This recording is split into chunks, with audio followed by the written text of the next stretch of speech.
Action.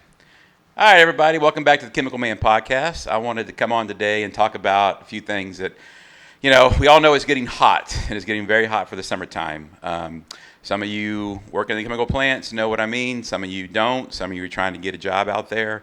And it's a different kind of heat from working in your yard versus working out at the plant or even refineries, wherever you work, for heat. The things you got to think about is when you're out there working, you're going to be in FRCs, to protect your body, protect everything, and they don't breathe well. They are not like a cotton that breathes well. That you're going to get hot, and it might be 100 degrees outside in the shade.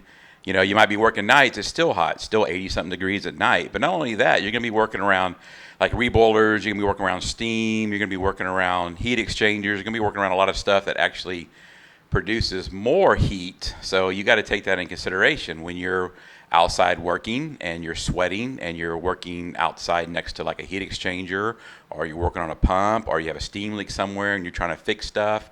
You have the outside temperature, you have the humidity, plus you have all of that. That all comes into play. And man, I'm telling you, heat exhaustion is no joke. A heat stroke, that's not fun either on there at all. So you want to be mindful. You want to take breaks when you can. You want to. Your plant should have a heat index out there. So you look at it like, I know we have a heat index, and so like if you're working out there at a certain temperature and you're in your PPE, and say if you work, I don't know if it's 95 degrees with humidity or whatever, and you're working 20 minutes in full PPE, then you should take a break for 40 minutes to cool down out there. So you should have a heat index. I would highly recommend following it.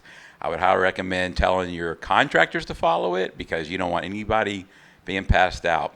So I'll tell you a story. We had a guy hired in years ago. He was a teacher somewhere, and he came working with me. I was doing a little shutdown, and I said, "Hey, come with me. We'll go lock out some stuff. I'll explain some stuff to you." We're on the 5th floor up there, and we're just locking out some steam to a vacuum pot. That's it. It's on the 5th floor. It's hot, right? And it's hot. Well, he never really worked in a position like that before. Next thing you know, I look over and he's sitting on a scaffold pole, sitting there huffing and puffing. I'm like, "Dude, you okay?" He goes, "I'm just hot, just hot." It's like, "Dude, you go downstairs right now, go in that control room, get some water, and cool down, man." That was a different kind of heat for him. He never worked in a plant before, and he never had to experience what it's like wearing FRCs, what it's like, wearing boots that weigh 5 to 7 pounds, what it's like wearing a hard hat on you, a radio. You got to take all that in consideration when you're out there. You're loaded up. You might have 15 to 20 pounds of extra stuff on you when you're walking around, between your hard hat, your radio, your channel locks, your tools, your boots. They weigh something. It adds up. It adds up a lot out there. We had another guy. We were working a shutdown one time, and he decided, it was hot. It was in the summertime. He had a bandana on. I mean, nothing wrong with that, but he decided to take, I guess, some extra blood pressure medication, ate a bunch of tacos for lunch, downed a bunch of Coke, and didn't realize what was going on. Next thing you know, he's out, and he passed out from being too hot and heat exhaustion for the stuff that he ate and everything. So we had to call the ambulance to get him taken care of, and he was okay on there. We've had hydrochem guys, they're going to be suited up, lacing, and you're going to be shooting with shotguns and everything. Shotgun is part of a hydrochem where they lace it in and shoot stuff in there to clean stuff. But anyway, they're in full PP. They're in big old steel-toed rubber boots. They're in that. So when it's summertime, it's like 20 minutes in, 40 minutes out. Rotate. You got to rotate on that. Just think about your surroundings when you're going out there, and you're going to be out there for several hours. Find out if there's a cool down station. I know during shutdowns we put out cool down stations. We put out water for people. We put out everything to make sure everybody take care of themselves on that. But you'll realize real quick that you might be able to go out and run in 100-degree weather. You might be able to do your yard work in 100-degree weather. You might be able to piddle fart around and do different things here and there, and be like, I can handle the heat. Now that's a whole different ball game when you get out there and you get it fully loaded in your FRCs. You're out there trying to work. You're out there trying to help. Firefighters, if you're on the fire brigade, that's another thing too, man. You go to fire school in the summertime, you're going to sweat. You're going to be miserable out there in your full fire gear. The only thing that's your saving grace is when you have your SBC on and you have that breathing air come on there.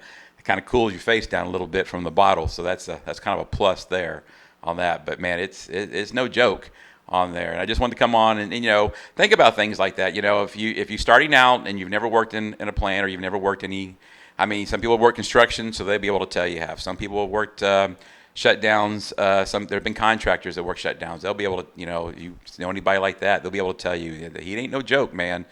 It gets hot, especially if you work down here on the coast, and that humidity with that heat. Oh man! And then you're fighting the mosquitoes on top of that.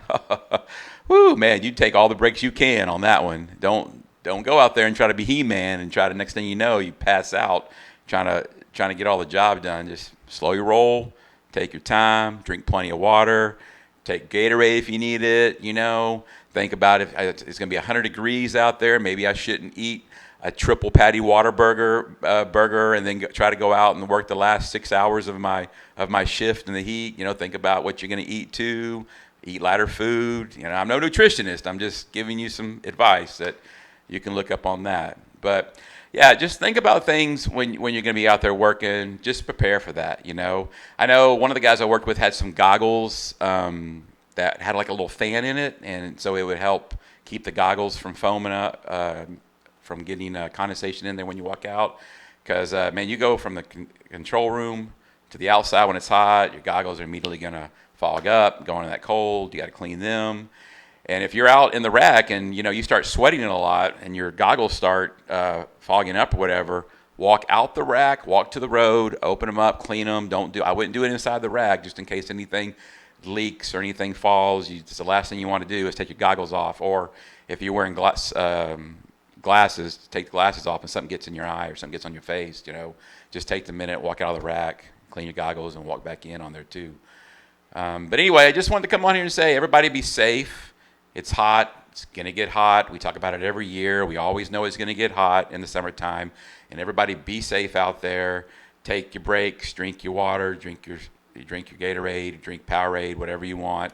Try to go light on food in the summertime, so that way you're not going to pass out on that too. Anyway, once again, I want everybody to be safe. Go home to their families. Go, just take it easy. Like, share, subscribe. And once again, still doing resumes. If you need any help, just give me a holler on that. And hope everybody be safe. Until the next time, talk to you later.